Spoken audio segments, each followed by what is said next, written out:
مسجد کے ساتھ مہمان خانے بنے ہوتے تھے، وہاں اس نے بچوں کو ٹھہرایا اور نکلی سمرقند میں کہ کوئی آدمی مل جائے تو وہ سیٹھ صاحب چودھری صاحب کہنے لگے مجھے کیسے پتا چلے گا تو سید ہے؟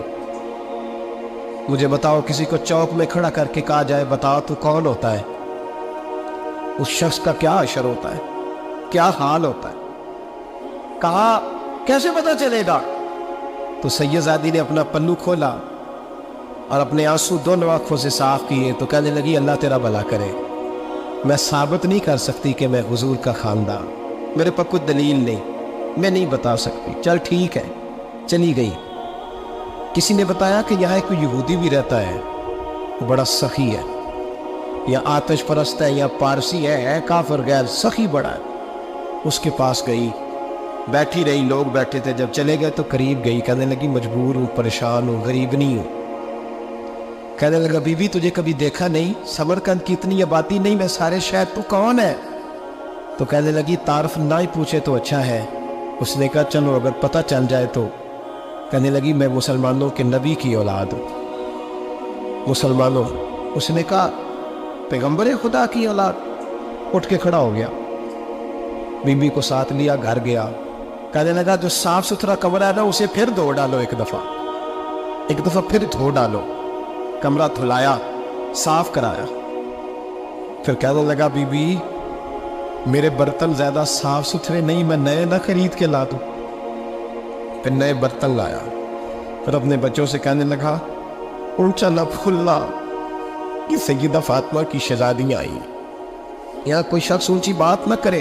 پھر کہنے لگا بی بی جو میرا بالکل طیب اور حلال رزق ہے نا یہ اس میں سے لنگر ہے، لیکن چونکہ میں غیر مسلم ہوں مجھے سلیقے نہیں آتے، جیسا تیسا بھی ہو نا اسے قبول کر لینا۔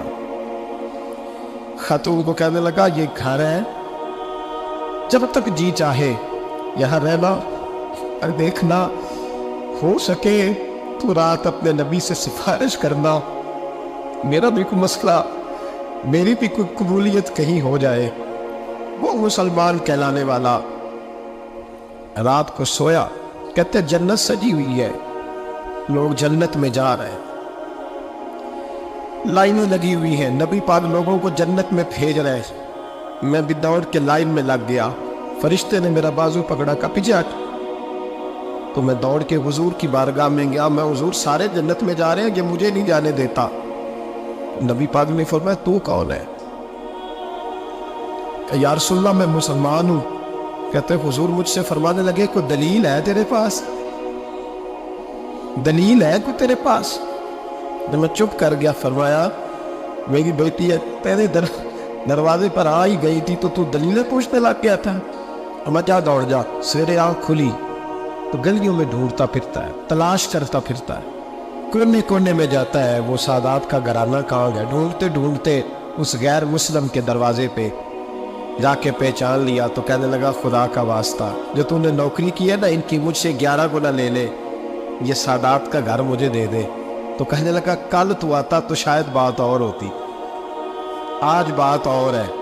اس نے کہا مہربانی کر، کل نہیں کل تو آتا تو معاملہ اور تھا، آج معاملہ آج اور ہے، رنگ بدل گیا ہے، حالات تبدیل ہو گئے ہیں، اب تو درخت تاک کے آیا، جا دوڑ جا۔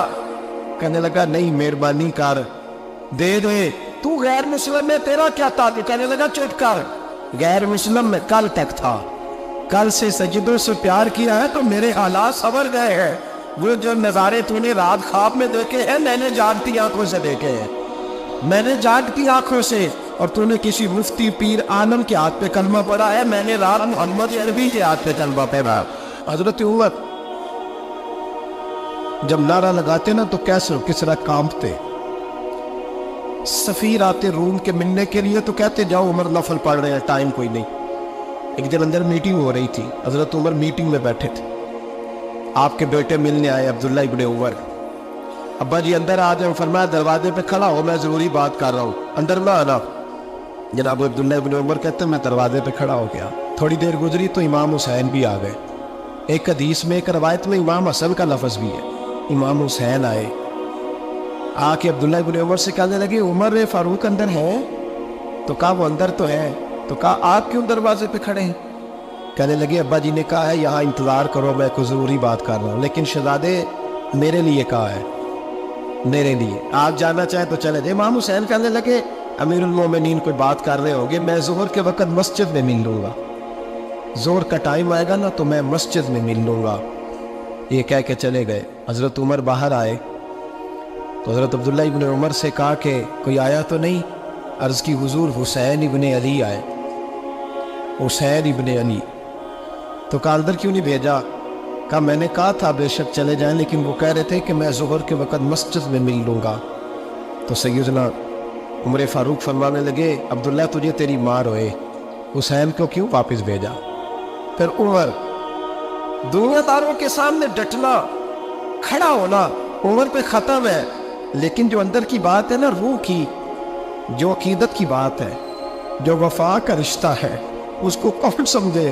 یہ جو روح کی مجبوریاں ہیں، یہ جو وفا کی مجبوریاں ہیں، اسے لوگ کیا سمجھے؟ انہیں کیا پتا کہ مرشد کے بیٹے کے پیر چومنے میں حسن کیا ہوتا ہے؟ انہیں کیا پتا کہ جب استاد کا بیٹا گھر میں آتا ہے تو دل کرتا ہے مکان بیچ کے اسے دے دیں، اس کے بعد کی نیکیاں بڑی ہیں۔ جناب عمر فاروق دوڑے گئے، امام حسین کے دروازے پہ دستک دی۔ امام حسین باہر رکھا، شہزادے یار ملنے آئے تھے، بغیر ملے کیوں آ گئے؟ عرض کی کہ آپ مصروف تھے، آپ کے اپنے بیٹے بھی دروازے پہ کھڑے تھے تو میں واپس آ گیا۔ امام حسین کہتے ہیں عمر جذبات میں آ گئے، سر سے پگڑی گر گئی، کہنے لگے حسین میرے بیٹے کا اور حسین کا کیا مقابلہ؟ کیا اس کی ماں کا نام فاطمہ الزہرا ہے؟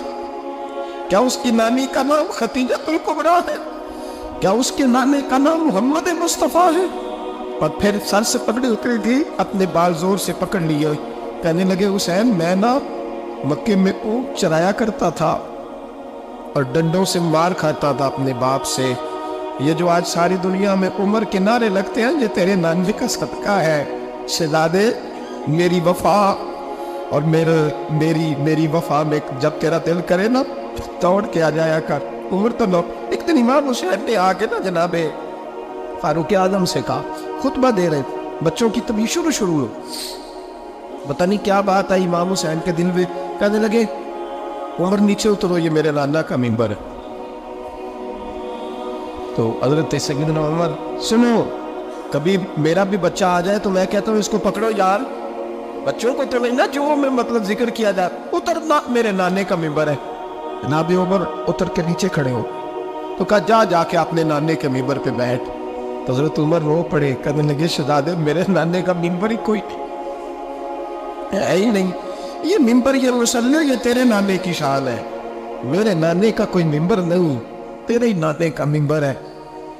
تھوڑی دیر کھڑے رہے تو امام حسین کہنے لگے اچھا کوئی نہیں آپ کے نانے کا ممبر کا نہیں، کہا چلو پھر میرے نانے کے ممبر پہ بیٹھ جاؤ، چلو خیر ہے، کوئی نہیں آپ کے نانے کا، کہا نہیں، تو کہا کوئی نہیں پھر میرے نانے کے۔ جب حضرت عمر بیٹھے تو بڑا شاندار جملہ کہا، فرمانے لگے میں ممبر پر مرضی سے نہیں بیٹھا تھا، مجھے ابو بکر نے بٹھایا تھا، اور پھر حسین کے کہنے پہ میں اترا ہوں، اب مجھے حسین نے بٹھایا ہے، اب کسی کی جرأت ہے تو عمر کو اتار کے دکھائے، اب میں حسین کا تیری نسل پاک میں۔ یار کتنی بے شرمی کی بات ہے، لوگ امام حسین کو باغی کہے۔ وہ حضرت امام اعظم ایک باغ میں بیٹھے تھے، شاگرد ساتھ تھے، تو کتابیں بکھری ہوئی تھی، کچھ لکھا جا رہا تھا، بکھری ہوئی تھی کتابیں۔ امام محمد بھی بیٹھے تھے، امام ابو یوسف، کئی اور شاگرد بیٹھے تھے، تو جب لکھتے ہیں نا یہ لوگ تو حوالوں کی تلاش ہوتی ہے، کتابیں بکھری ہیں، صفحے بکھرے۔ بچے گیند کے ساتھ کھیل رہے تھے تو گیند اچانک باغ میں آئی، تو ایک چھوٹا سا بچہ گیند لینے آیا تو امام اعظم اٹھ کے کھڑے ہو گئے، وہ بچہ گیند لے کے چلا گیا، کتابیں ساری پھر بکھر گئیں، جو گود میں رکھی ہوئی تھی وہ بھی نیچے گر گئی، کچھ صفحے بھی گر گئے۔ تھوڑی دیر کے بعد وہ بچہ چلا گیا، امام صاحب بیٹھ گئے، پھر آیا، گیند گری آ کے باغ میں، وہ پھر بچہ لینے آیا، وہی بچہ، امام صاحب پھر کھڑے ہو، وہ کئی بار آیا، جتنی بار آیا کھڑے ہو گئے۔